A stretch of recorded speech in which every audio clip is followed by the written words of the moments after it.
mga kaibigan, yung twin sister magkadikit yan. Kailangan ng operasyon. Ilang buwan na ngayon eh? Isang taon na? Tatlong buwan pa lang. Tatlong buwan pa lang, mga kaibigan, no?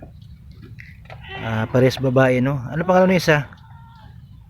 Divine Mercy. Divine Mercy. at Mercy and Divine. Yeah, kaibigan.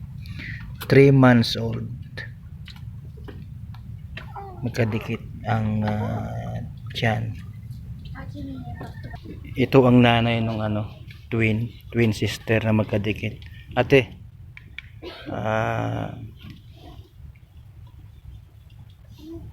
pinanganak mo ganyan ano?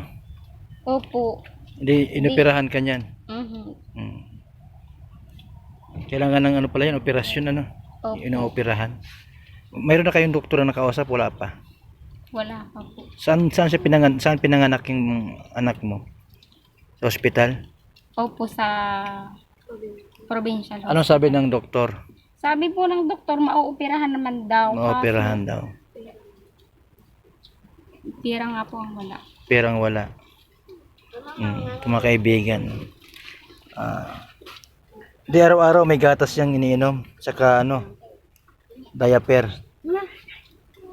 Di, malaking pala yan. Sabihin ang diaper niyan araw-araw malaki din ang tapos gatas. Pinapadidi mo sa mo? Hindi na. Hindi na po, wala na nga po akong gatas. Wala nang gatas yung suso ko. Mga kaibigan, buhay. Ilan anak mo lahat? Bali, 4 po. Bali, ito yung pinakabunso. Bali, apat tong yan ito mga kaibigan. Yan.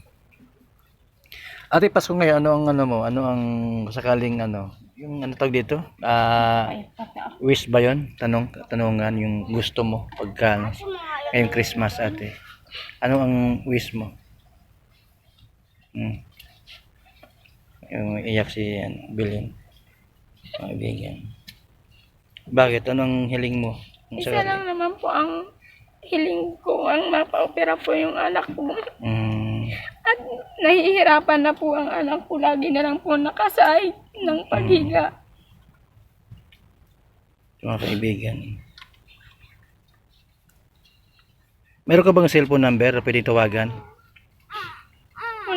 Wala po kaming cellphone. Walang cellphone. Ito mga kaibigan, galing po kayong tumulong mga kaibigan sa pamilyang ito.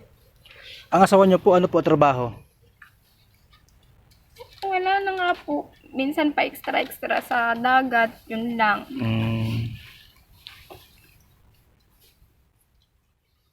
Ngayon medyo masama panahon Yung mga kaibigan, yung kabuong bahay nila. Yung mga kaibigan, buong bahay. Tapos ito yung dagat. Mga kaibigan.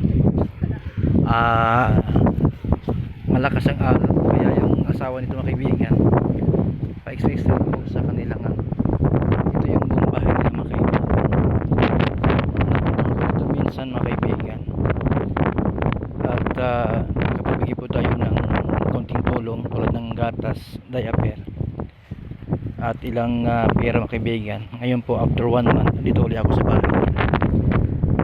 Kaya po kayong gusto tumulong mga kaibigan na ma-opera yung bata nila. Mga kaibigan, pwede kayo mag-text kay Kuya Bahal.